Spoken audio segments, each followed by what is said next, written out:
तर सुट्टीचा दिवस म्हणलं की काहीतरी एक्स्ट्रा क्लिनिंगचं काम तर काढावंच लागतं. तर काल मी बाथरूमची डीप क्लिनिंग केली होती. असं तर हात फिरवतच असते, पण रविवार म्हणलं की थोडंसं आरामातच असतं. तर सगळं आवरून झालं की दुपारी आम्ही जेवणासाठी घेत होतो इथे. मी आणि पल्लवी दोघींसाठी ताट वाढून घेतले.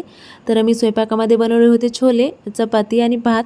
आणि आता उन्हाळा म्हणलं की सोबत काहीतरी थंडगार प्यायला पाहिजेच. रस नाही तर मग ताक तरी. तर आज बनवला होता मठ्ठा. तर तुमच्या घरी काल रविवार स्पेशल काय होतं कमेंटमध्ये नक्की कळवा. तर इथे प्रक्षिता जी आहे पूर्ण घरामध्ये घरभर सायकल चालवते बघा. आणि प्रियांचं इथं मनी बॅग मध्ये पैसे टाकायलाही दम नसते आणि काढायलाही दम नसते. आणि दुपारी मग थोडंसं खूप दिवसानंतर टेलरिंग काम करण्यासाठी बसलेली आहे. पल्लवीचं ब्लाऊज शिवत होते. डेली यूजच आहे. बॅक साईडला सिंपल असा गळा शिवलेला आहे. फक्त थोडे पॅच लावायचे. आज काही कम्प्लीट झालं नाही. नेक्स्ट वेळेस तुम्हाला नक्कीच दाखवेल मी एका व्हिडिओमध्ये. आणि प्रियांने इथे आज त्याच्या 2 ड्रॉइंग जे आहेत ते कम्प्लीट केलेले आहेत. तर संध्याकाळचा स्वयंपाक आवरला की देवाला उपार दाखवला. जेवण वगैरे आवरून संध्याकाळी आम्ही थोडंसं छतावरती फिरायला गेलो. तर असा होता कालचा रविवार आमचा. आवडला असेल व्हिडिओ तर लाईक